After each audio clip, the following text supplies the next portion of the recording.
You are looking at Julian's pronunciation guide, where we look at how to pronounce better some of the most mispronounced words in the world, like this other curious word. But how do you say what you're looking for today? Let's learn once and for all how to pronounce the name of this major deity or deity in Hinduism. If you want to learn more vocabulary from Hindu, stay tuned. Loads more pronunciations here.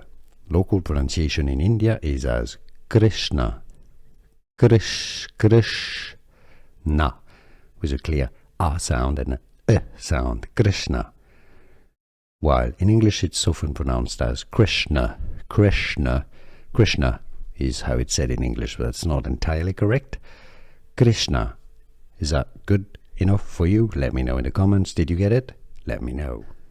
Here are more videos on how to pronounce more confusing words and names too many mispronounced. Like this video if you found it useful. I appreciate your support. I'll see you soon and thanks for watching.